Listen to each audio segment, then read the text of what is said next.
Hello and welcome to another episode on M2M session. For today's episode, we would be talking on how we wreck our lives as men.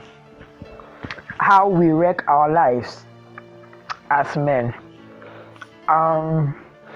There's a word called chivalry.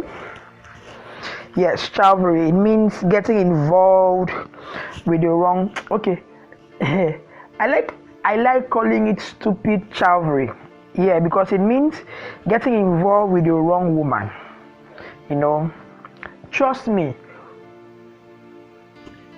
65% of the way that we wreck our lives as men is by stupid chivalry, and it's because we get involved with women.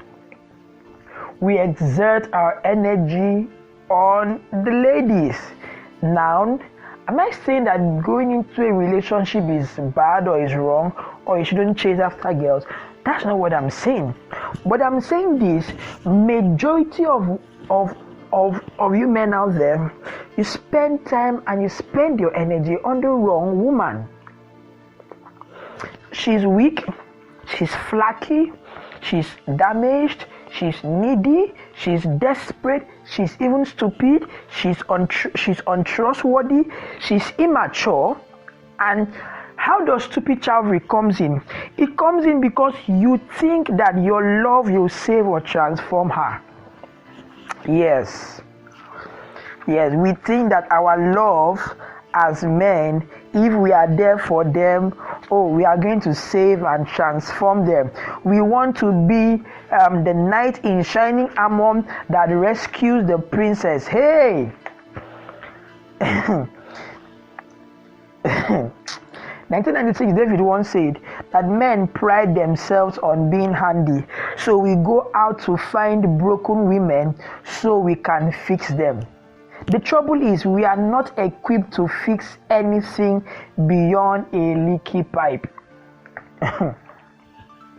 That's the truth. This is one way that we wreck our lives. We wreck our lives, You see, chivalry is a combination of qualities expected of a medieval knight, including being courageous, being generous, and being cautious. So we always picture ourselves as being the knight in shining armor, and then we go out and then we look for a lady who is in need, and then we believe somehow that we are going to save her by giving to her, by being there for her, listening to her, and the rest.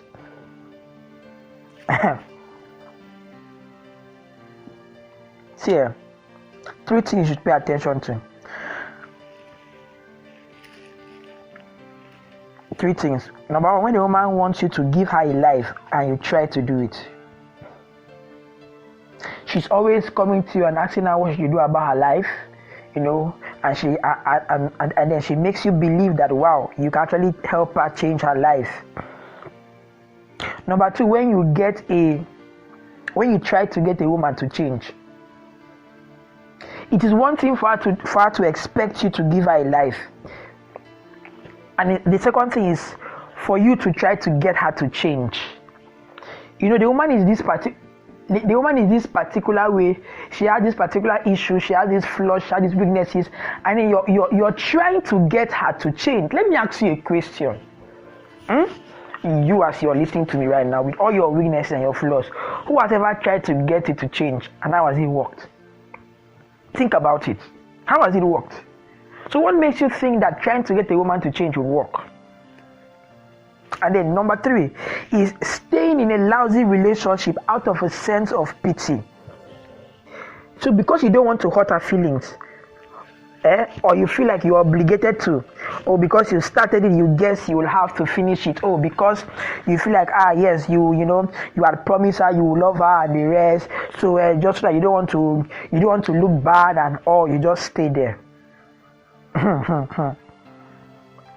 See, one thing that we do is that instead of observing how she handles realities, and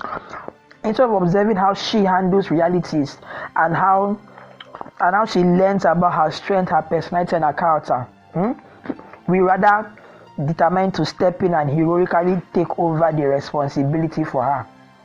That's wrong. Please stop trying to be Mr. Fix-It. Please. That fix-it mentality is what is making us wreck our lives. Please. Don't try to take responsibility for any woman.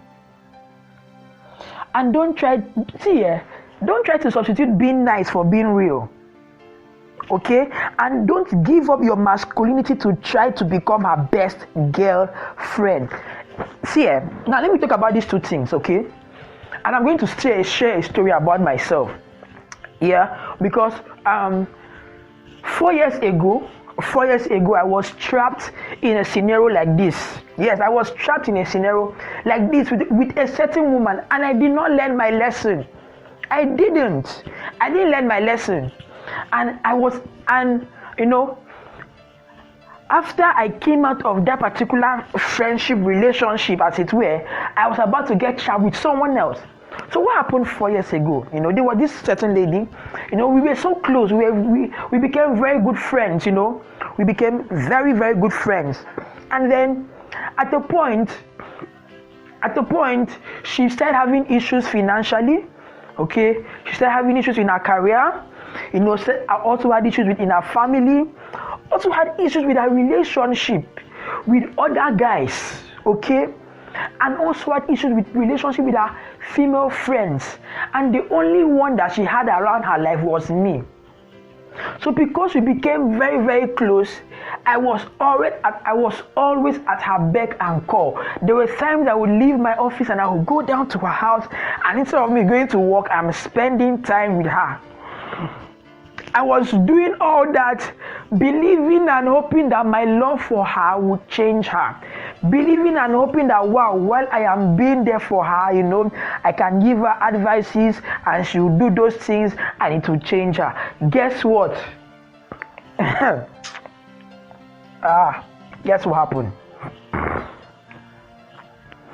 The next year, I started realizing that I was now carrying so much baggages, and I was expecting her to cut me some crap. Like I was expecting her to understand some things I do, because we've come a long way, so she should believe that there are some things I wouldn't do to her. I was expecting some sense of loyalty and respect from her, but I did not get it. I didn't. There were situations where I would make a request from her, and she would expect me to understand her condition and look away from the situation. I became a Mr. Nice Guy, and I stopped being real around her. So there were times where, we could be in a garden of people, then someone would do something, and she would expect me to react in a certain way to that person. But she would also react, do that same thing, and expect me not to do anything about it. Familiarity increased, like I received a whole lot of insults from her, and she expected me to look away. And I was asking myself, who should be the one doing what? Who should be the one being loyal? I mean, all the things I've done for you and I've been there for you, I expect some sense of loyalty, but I didn't get it. And worst of all, the things I was telling her to do, she was doing none of them. She preferred to cry and have me over, listen to her talk and whine and all. And when I stopped doing that, and I was thinking that maybe I would push her to do what I want her to do, she rebelled. And for a friendship that we had built for 2 years, it came crashing down the line. Why? Because I substituted my realness for niceness. Please, guys, no more Mr. Nice Guy. Enough of the Mr. Fix-It. Enough of it. And don't give up your masculinity to try to be her best friend, her best girlfriend. You see, I gave up spending time with my male friends, and I gave up doing the things that made me happy as a man. I gave up, I gave up some things that would please me. There's some things I would not take as a guy. But because I was the one always there for her, she would cry on my shoulder. So I became her best girlfriend. Every single thing that she wanted, and every single thing that happened, that I knew it on the tip of my toe. I'm serious. Not just at my fingertips, but I also knew at the tip of my toe. I knew every details about her. So I became her best girlfriend. So at the point I realized that, wow, this young lady is not helping me progress. I had to sit back and I look at my life. I spent such a number of hours with you. And after I listen to you, I tell you what to do, and you don't do it, and I come back the next day, and we are still at the same point. And she also gets angry that I'm trying to advise her, I'm trying to make her do some things, and then she would whine and cry that I don't understand and all, and then would go back and forth and a whole lot. I wasn't moving forward because of her. That's the truth. That's the truth. Now, guess what? I don't regret our friendships here. I do not regret our friendships, but I regret the fact that I gave up my realness for being nice, and I gave up my masculinity for being her best girlfriend. I should have just stayed as a normal and casual friend and not go the extent. I shouldn't have tried to be a Mr. Fix-It, because guess what? Now, this is the most annoying part of it. Remember I said 4 years ago, this is the most annoying part of it here. I see her today. And the unfortunate truth is this: she has still not gone beyond where she was. That's the unfortunate truth. The things she used to struggle before, the issues she used to complain of before, she's still going through those issues today, 4 years down the line. So let me ask you a question. Do you think it is worth it to be a Mr. Fix-It and wreck your life and put your life on a hold because you're trying to be a friend? I'm not just talking about relationship, don't get me wrong, because most of us also make that mistakes with relationship, with dating, intimate relationship. But I'm not just talking about intimate relationship. As little as being friends. You can wreck your life by being friends with the wrong woman. You can.